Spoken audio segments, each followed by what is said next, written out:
গত কয়েকদিন ধরেই টানা বৃষ্টিতে রাঙামাটির সঙ্গে সারা দেশের যোগাযোগের একমাত্র মাধ্যম রাঙামাটি চট্টগ্রাম সড়কের 10টি স্থানে পাহাড়ের মাটি ধসে পড়েছে। বেতারকেন্দ্র, আরশিনগর, মানিকছড়ি, শালবাগান, কলাবাগান অংশে মাটি ধসে সরু হয়ে পড়েছে সড়ক। এছাড়া রাঙামাটি বান্দরবান সড়কের 5টি স্থানে তৈরি হয়েছে গর্ত। এতে 12 ঘন্টার বেশি সময় ধরে বন্ধ ছিল যানবাহন চলাচল। এ অবস্থায় সড়ক দুটিতে ঝুঁকি নিয়েই চলাচল করছে অসংখ্য যানবাহন ও যাত্রী।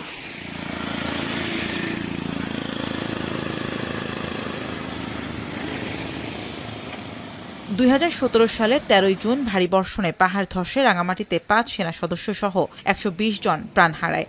এই ঘটনার পুনরাবৃত্তি রোধে যোগাযোগ ব্যবস্থাকে ঝুঁকিপূর্ণ করতে স্থায়ী পদক্ষেপ নেওয়ার দাবি জানিয়েছেন সড়ক ব্যবহারকারীরা। গাড়ি চালাইতেছি, বাট মনের মধ্যে অনেক ভয়ভীতি কাজ করে যে কখন না জানি রাস্তার উপরে পাহাড় ভেঙে পড়তেছে।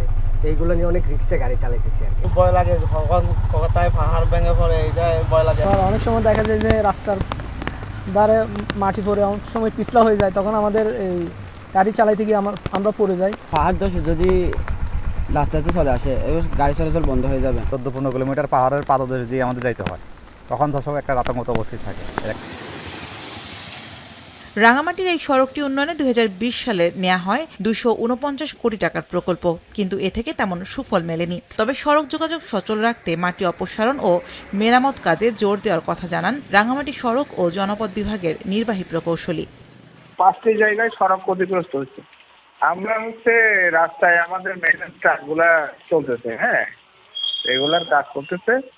যে কোনো ধরনের দুর্ঘটনা কিংবা ল্যান্ডস্লাইড হলে যেন আমরা দ্রুত মাটি সরাতে পারি এবং ক্ষতিগ্রস্ত সড়কটাকে যেন দ্রুত মেরামত করতে পারি। এই জন্য আমাদের 3টা টিম সড়কের মধ্যে মেইনটেন্যান্স কাজ করতেছে। 2017 সালের 13 জুন ভারী বর্ষণে রাঙামাটি চট্টগ্রাম সড়কের একটি অংশ ধসে গিয়ে একটানা 33 দিন সারা দেশের সাথে যোগাযোগ বিচ্ছিন্ন ছিল রাঙামাটির। এ সময় জ্বালানি সহ নিত্যপণ্য সরবরাহ বন্ধ হয়ে দাম বাড়ে কয়েক গুণ। শিয়া বাটার ও ভিটামিন ই সমৃদ্ধ lily glam beauty soap. Lily, always beautiful.